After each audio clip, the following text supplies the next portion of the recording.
Suicide చేసుకుంటానంటూ ఓటర్లను బెదిరిస్తున్నారు.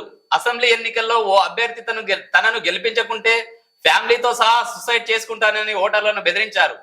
అలాంటి వారిపై ఈసీ చర్యలు తీసుకోవాలని గవర్నర్ సూచించారు. ఈ అసెంబ్లీ ఎన్నికల కంటే ముందు ఎవరు బీఆర్ఎస్ నేత మన పాడి కౌశిక్ రెడ్డి నన్ను గెలిపియండి, గెలవకుంటే నేను ఫ్యామిలీతో సహా సుసైడ్ చేసుకుంటాము. ఇప్పుడు ప్రజలకు నేను అది చేస్తా ఇది చేస్తా అని చెప్పి ప్రజలకు పోవాలి, అలా రావాలి.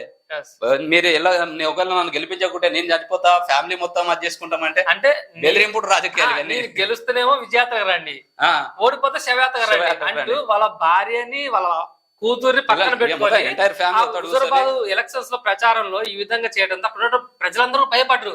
నిజంగానే వీడు ఒక సైకోన అయింది, చనిపోతాడని చెప్పి భయంతో ఓట్లేశారు. నిజంగా అక్కడ ఈటల రాజేందర్ అనే వ్యక్తి నిజంగా ప్రతి ఇంటికి కూడా దేవుళ్లాగా, ప్రతి ఇంటికి అలా ఉన్న పెద్ద దిక్కులా ఉన్న వ్యక్తిని కూడా కాదని ఈ కౌశిక్ రెడ్డి ఓటేశారంటే ఇక ఎలా భయపట్టించడం అందరికి తెలుసు. వీడియో చేసి పెట్టిండు కదా సోషల్ మీడియాలో. మళ్ళీ లేదంటే ఇదే కౌశిక్ రెడ్డి మొట్టమొదటిసారిగా చట్టసభలో అసెంబ్లీలో అడుగు పెట్టిన తర్వాత గోలు అల్లర్లు అరవటాలు ఇదో ఆ ఇంట్లో అరిసినట్టు అయితే అసెంబ్లీ కూడా అంటాడు కౌశిక్ రెడ్డి నువ్వు కూర్చో, మొట్టమొదటిసారి నువ్వు కూర్చో అని చెప్పి అంటారు. ప్రతి ఒక్కరు సభ్యులందరూ కూడా అదే అంటారు. ఆయన అంటే ఇలాంటి ఎమ్మెల్యేలు కూడా కౌశిక్ రెడ్డి లాంటి ఎమ్మెల్యే అసెంబ్లీలో అడుగు పెట్టడం కూడా నిజంగా సిగ్గుసేట అనిపిస్తుంది చూసిన జనాలు కూడా.